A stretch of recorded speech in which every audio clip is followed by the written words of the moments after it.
Welcome to the next episode of Brothers, Battles, and Bounty, where family, business, and the journey to success converge.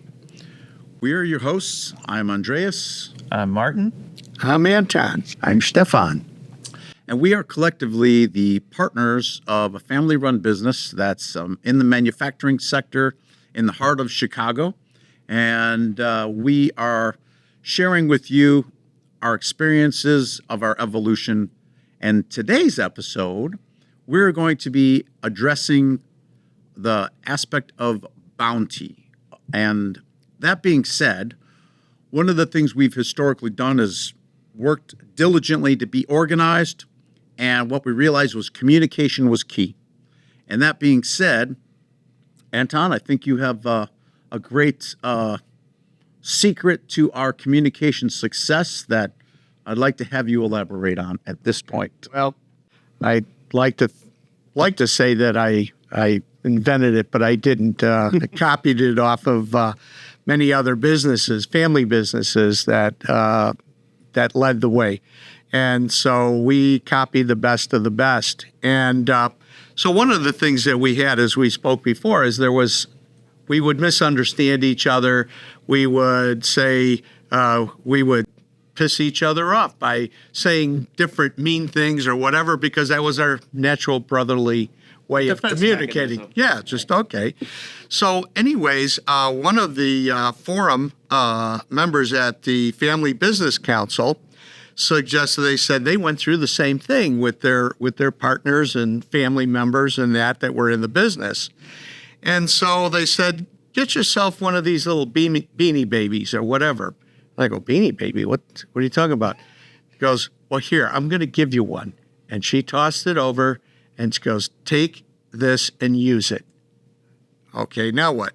Well, because what you do is you leave it in the middle of the floor, the table there, and as you guys are talking to one another, and if somebody says something really out of line, anybody can pick that up and then just throw it at the person who was out of line, which I think we threw it a lot at you. Yeah, well. And so, anyways, just goes to show. We would use that, and it would go back. And so what happened was, most of the time, it was unconscious. We didn't even realize. We liked throwing it a couple times. We did, yeah. Well, but we didn't realize we were insulting. It was just normal, natural thing to just jump on someone. So what would happen if somebody says something inappropriate, whoever? Anybody could throw that. And then the person that got it thrown at, what does that mean? But was creating awareness of being out of line, or out of line. And it could be open interpretation. It could have been, just, hey, let's slow down, let's take a breath, out of line.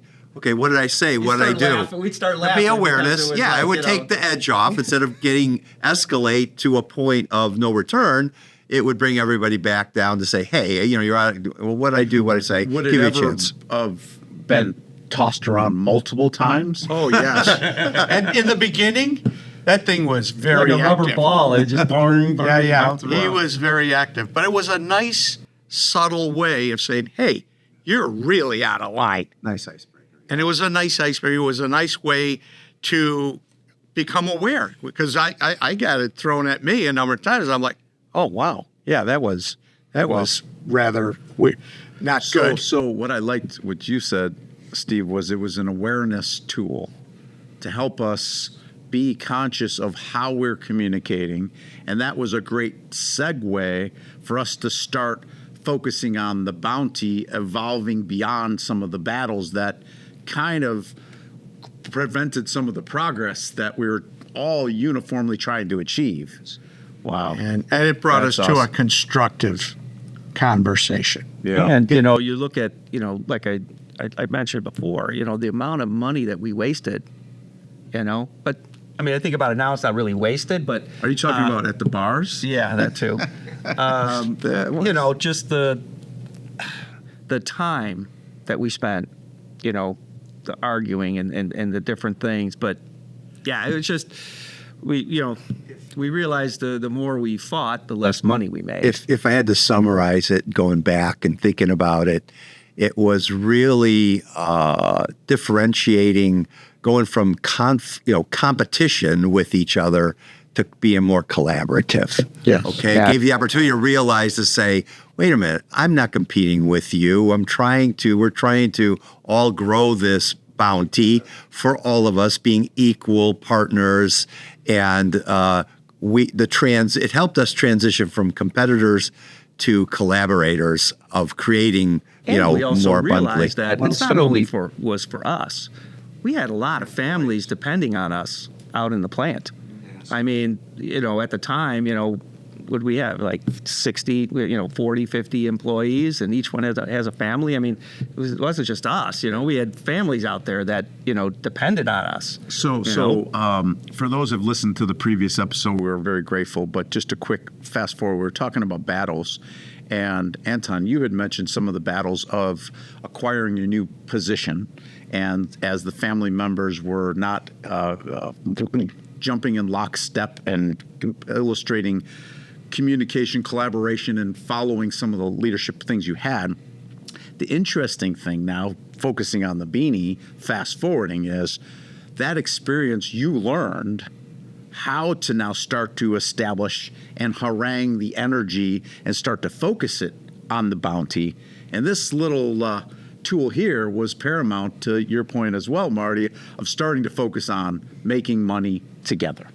So I think that's a great evolutionary tool. What are some of the other evolutions of bounty that we realize from?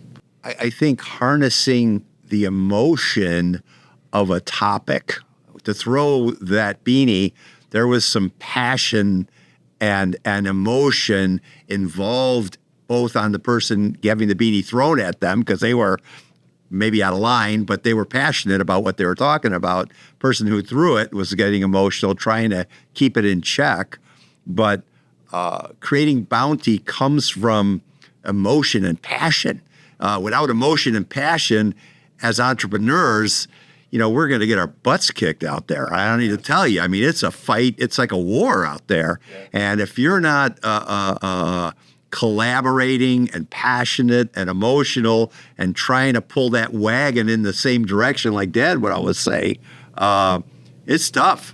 It's tough. And you look at some of the things that we were dealing with and discussing at the times. They weren't just like, we need to get this order out, or No, we were talking about generating a buy-sell agreement, generating, job descriptions. In addition to running the business and dealing with all the stuff that goes on at that point. So, we had a lot of... There was a lot of moving parts. A lot of moving parts. A lot on our plate. Oh. And this, definitely, I'm surprised we still. That's pretty cool. That it's still the piece that got me on this is that this beanie helped me to realize I needed to listen more than to speak. Because I used to always want to just state what I was thinking, what I haven't, without fully understanding everybody else, what their perspective is and different things. And this helped me to stop and think first and listen to what people were saying and everything, so that I could be able to communicate in a more constructive manner. And it was because Dad was a very directive type guy. And that was my training to be directive. And I realized my personality and where I was at, I could not be a directive like Tony. Tony was Tony. And he did that very well. It did not work for me. Right. And I needed to learn how would you describe your leadership from that standpoint? So non-directive. I see you as very collaborative, and you're the one that kind of brought together members of the leadership team, different disciplines, and wanted to start to hear everyone's perspective. So yes. I don't know, how would you describe the evolution to bountiful communication? Well, the evolution, I realized the old way just wasn't working at all.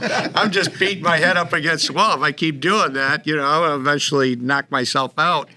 And so start searching for various different tools. That's why I said we joined the Family Business Council and then listen to other people as to how they're doing. And they taught me that you really need to listen, fully listen to what each and every person is saying. What are they, not just what they're saying, but what do they mean? What's the meaning behind what they're saying?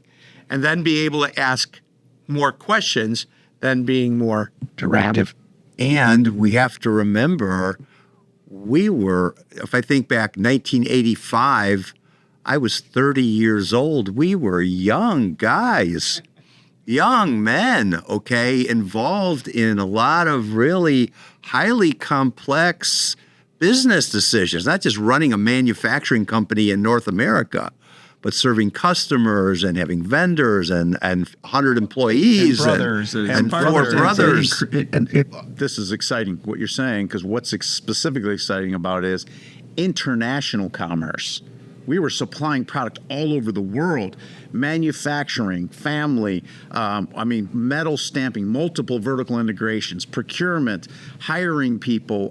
All assembly, tool room, R&D. Just right. So that's a great point. And once this communication started to become aligned, the bounty became more prevalent in our sites, is what I'm kind of sensing. Anybody want to elaborate on? In the bounty came to, Anton mentioned, you mentioned it, that, hey, the stuff I learned in the old school is just it's not working. We need to, and the thing that inspired me the most was you came to that conclusion after many, many years of battles that, hey, we need to make a change in the leadership because the something has to change. Yes. The old school process or whatever it is, I'm using old school, but is just not, we've hit a wall. We hit a wall. And it was, to me, was amazing to come to that realization. It wasn't great seeing all of us go through that to get to that point, but it was learning. And, kudos to you to realize it, because that was a whole nother, not only a battle, but it was a bounty. It was a bounty in the sense that we learned, and we needed to make a change in the leadership. And we didn't know what. And, we all, I don't know if you guys remember, we were all sitting around talking, okay, what do it, who, we don't want to hire anybody from the outside, and what are we going to do? Anton was like, oh man, I need to just kind of take a break from all, because that was not the easiest We needed to thing, shift. But it wasn't an easy thing for you to. No, it was not easy, but I realized that it needed to be done. We needed to shift the transition to a new leadership, and because the first time that the new leadership where I came in, it was assigned, and it needed to be coming from the owners, okay, brothers, and that choosing as to who would be the best leader going forward. And you have to have people that'll follow the leader, and we were all ready to follow Andreas to the next venture and leading the company to the bounty that we had. Well, how did we get to Andy? Did we vote? I'm trying to remember. I think we voted, So before we get to that, I want to just share just one little excerpt. One of the things that I think continually helped us deal with all the challenges, deal with the complexity, all the intense emotions, all this young men, all the challenges was, Dad always mentioned, if you guys are separate, it's like a stick. You could take one stick, you try to break, you can break it. But if you take the four together and try to break it at strength, he would emphasize that. He beat into my head, our heads. we're stronger together. We're stronger together. We must, regardless, no matter what, stick together, right, wrong, and different. If somebody's having a weak moment, somebody's having a strong moment, whatever it is, you little bastards, and you never said that, but, probably should have. Yeah, a couple that have to, you guys recollect? Yeah, I So, remember that. so to Many summarize, and for me to summarize what I'm hearing you guys talk about, you look at brothers, battles, bounty. We're looking at bounty right now. Each leader, Dad, he took the ball as far as he could take it, And then he realized he was smart enough, as painful and difficult as it was, he had to pass that leadership role to Anton because he trusted and he had confidence in him and was training him for 15, 20 years for this moment. It wasn't like he just felt, it always feels like you're getting thrown in, okay? But he really did the best he could to prepare you for that. You then led the company with all the slings and arrows, the uniqueness of the time, the uniqueness of the brothers all coming into the business, the challenges of business, everything, and the transition. You took it as far as you could take it. You really did. And you feel and sense when that moment occurs, and it's very painful and psychological, I can only imagine. But then it was passed on. And Andreas, you felt like you weren't prepared, I remember you saying the point is you're never prepared, but it's like handing off a baton and you take it as far as you can take it and then you pass it on to someone else. So it passes. And it's really a point of you can't go any further. You take it as far as you can. We can't go any further with the same person in there. You need a change. And we've done that. And that's created, it's the reason, I think, a big reason why we've accomplished our bounty objectives is that ability. Most family businesses and business in general can't hand that baton off and get it to the next level. In a constructive manner. Well, and it doesn't feel always really constructive. It's kind of messy, but you're Made it absolutely right. happen. Constructive. Yeah, we did it. We made it happen. Yeah. We So to voted. Marty's point, how did it happen? Anton, you mentioned we all talked about it, and I don't even remember the exact details. I remember, it was a matter of when it was referred to as me. I think it was like the night before. It was like, oh, by the way, I'm done. You need to take off. No. I'm joking, but it Sounds wasn't familiar. it wasn't a long, drawn out process. It was, No, they it was, I think everybody was sensing it over the last, because you became president, it was 2000. It was right at it was the end. I don't remember exactly. 1999, the December 1999 board meeting was when we voted. Yeah. And you were voted in. Dad was not present. Wow. He did not attend that board meeting. He's in Florida. And so we made that. We voted. We had a discussion on it. We voted on it, and then come January 1st, whatever, and then introduced all that. I remember of all the battles that we talked about and the challenges. What I realized, I learned more from you in my leadership. What not to do. No. You were such a bastard of a boss. And what I mean by bastard is you gave me so many things that I was responsible for, that I had to do. I don't know if you remember me saying, you gave me a lot. I said, are you serious? I still look at this page. This is 5 years of work. You're like, 5 years? You should, you're like, what the hell's the matter with you? I'm like, my God, man, But I really was working hard to rise to the challenge. I don't know if you remember what I'm referring to. I remember. Yeah. And so when the transition came, I learned a lot from you. And what I learned, how do I summarize this? This is like I get a well of emotion just thinking about it. It's like you taught me how to identify order from chaos. You taught me how to identify order from chaos. And, I couldn't have done that without you. I could not have done it. So when the baton issue that we're talking about, aside from all the emotional stuff and all that went on, I was like, well, okay, I think I can do this because, there was obvious natural fear and resistance, but I felt through what Dad had taught us and us kind of starting to unify with the family business, the tools, we had all these information systems, we had now organization, we had org structures. I'm like, I now have more structure to work with than it was being built. So I never had a chance. There was a lot more stuff put in place. Tons of stuff. I referenced the computer. There was so much that was built. Brief history of how the transition took place. 1992, Yugoslavia has a civil war. They implode. What's the relevance of Yugoslavia in the business? 35%, almost 40% of Trendler's revenue was coming from former Yugoslavian companies that were stationed here in the United States. They imploded, wasn't in the market plan. Our business dropped 40% with swivels and rigs, which was our core business.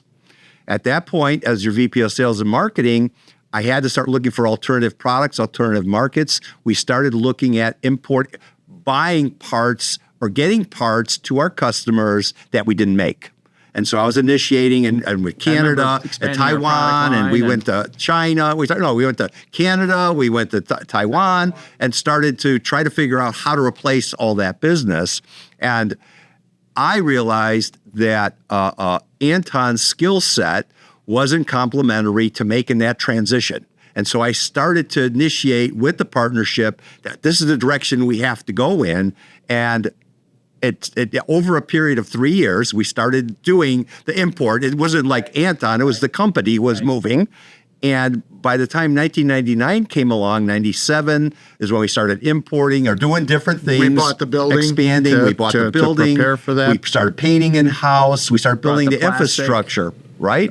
Equipment in, and Yep. we started bringing everything. At that point, Anton took it as far as he could take it, okay?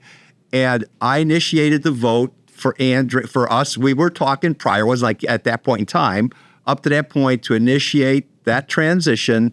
And then for Anton's transition, chairman of the board, get involved in the family at business council and manufacturers associate, AFMA, and all those things. So you became a leader of the industry as opposed to leader. You went from leader of Trendler to leader of the industry. Well, you were then the president of that, the International I was the Furniture- American Furniture Manufacturer Association. I had spent 7 years there Yeah. and worked my way up to And the that helped us leadership. grow into the void that we lost and Correct. getting the network. the exposure to That was different markets. how that transition took place. And it was painful, but it was how do you do it with dignity and respect out of a guy that gave his life to the business? It's by making him a leader of the industry from a leader of the Right. company, And which then you having- filled it. And then having your sibling who's younger than you come in to take it Correct. over, and it's like one of those things like, Correct. It needed to be done. You want them to It do needed better, to but then ship. you don't want them to do better because then it looks bad on yourself. It's like one of Yeah. those double-edged swords. But where, that was the you know, transaction. That was the sequence of events. But I don't know if that you took guys place. remember when And it was when driven by the yeah, market. Yeah. When the baton got handed, all the challenges and whatnot, I remember because of what I saw you went through. I don't know if you guys recollect this. I said, I will do it on like one condition, and that is if I'm the president, I'm making the decisions. Because I saw the chaos and I learned from that. We had that discussion. And I Yes, remember I that said, was look, thorough. you're going to run You're like- this. yeah. You cannot allow Dad to override you. Right. We have to have that conversation with him and let him know that we are transitioning this leadership, and it's got to be a full transition. Yeah. He tried. Dad tried. Yeah. He was but- still, but Yeah. But the interesting thing, So that event will destroy event? most the transition of Anton's presidency to your presidency would destroy most companies and families and businesses. And we had it affected us, each one of us differently, but we were all affected by it. And it got us to where we are today. interesting thing is Dad initiated transition, then transitioned to me, ran it number of years. you ran it from, what did we say? 2000 to 2007. 2007? Right. Was it? Yeah, I thought it was more than that, but like a year more. 99 to whatever. 2007. Either way. Yeah. Same difference, plus or minus. And I basically took the baton and then really pushed as hard as I could to get as much progress of the things we started, from formalizing the markets to, the org structure, getting that, all the job descriptions and, just Expanding in technology. technology and getting the operations and, Profit process. Profit process. The profit process that you brought in that we're using still to this day. That was huge. And in all the different process, how we approach it, how do we measure it. And we're using that right now to make all of our our adjustments, how to run our business. As soon as we see a problem, as soon as we see something good, we pour more into it or pull back. It's like a dashboard. Yeah. And it tells us what implement to a do. lot of stuff, and everybody, I was very grateful that everybody kind of applied the stuff, and we transitioned, and we grew awesome, and we had record profits for a multitude of times. But the one thing I realize is, and this is like I call it a regret, okay? And I was like, my leadership, I was like just determined, have to get this progress, have to get these results, to the point where I feel like I left a lot of dead bodies in my wake. Like I was just blindly driven and did not, in hindsight, I wish I would have had some of the emotional intelligence that you had, Tone, in regard to it was hard. It was hard in hindsight.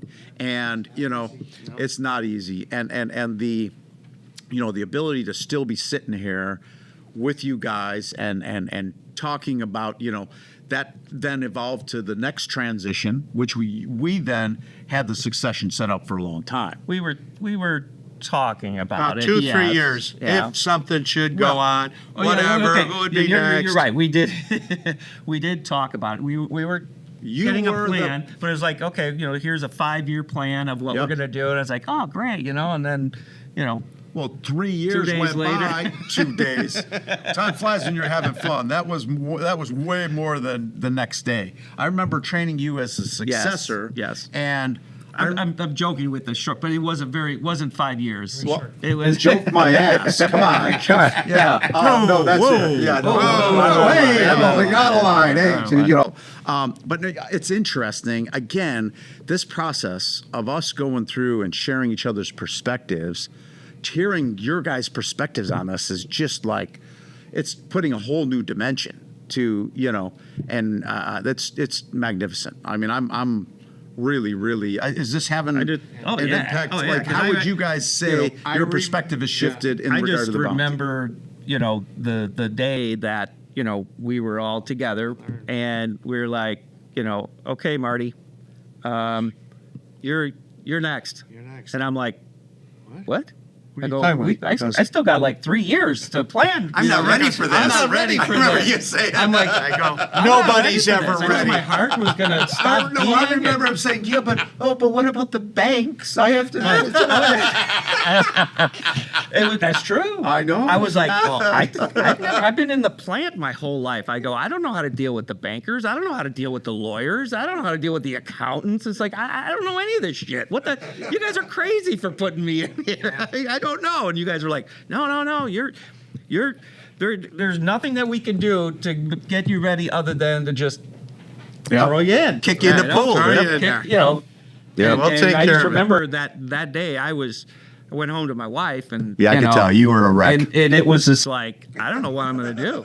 I'm I like, can't do this. I can't do it. I was shitting in my pants. I'm like, I don't know what the. So I just remember getting in there, and you guys were very supportive, and it just was, And I realized through the years that everything that I was exposed to and learned set me up for this position. Yeah.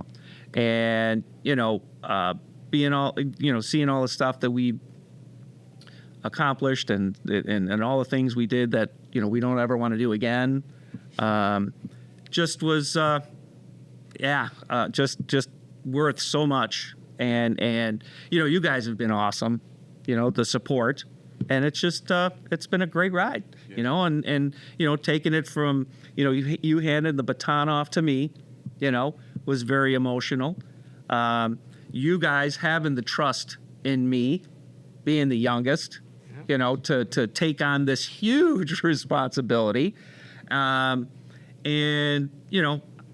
just, I wanted to just do my best for you guys. At this point in time, It was like, I didn't know whether it was going to work or not, but here we are today. And it worked. and, it is That's- going to keep working. I think we have got the ideal leadership and support team.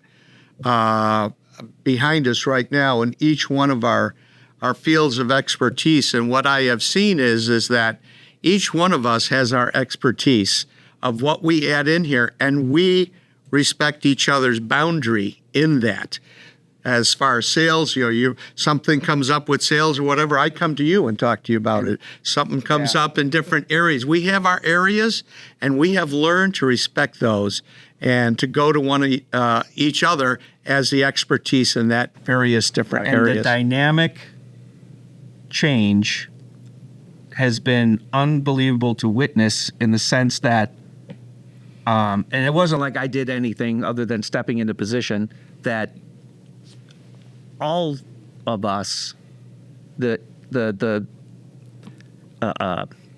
even, the transformation of, seeing you and Stefan having a good time, laughing and joking, and you and Andy laughing and joking. And I've never seen that in the history of me being at the company.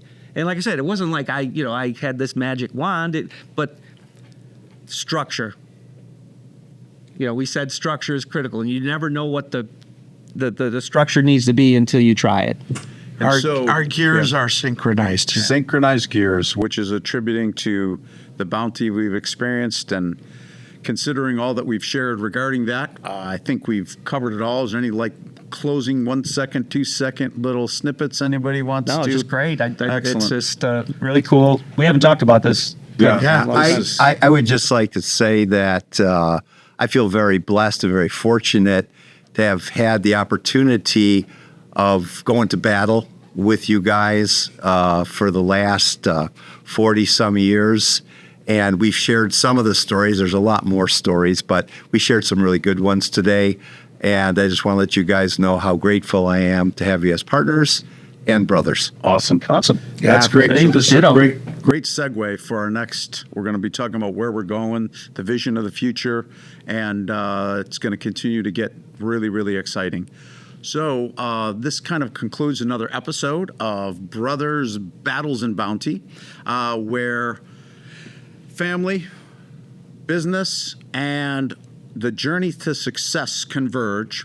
So please continue to watch our podcast. We greatly appreciate your participation, and watch us on anywhere where podcasts are presented. And we look forward to you joining us for our next episode, which is going to be talking about the future and the next steps and beyond.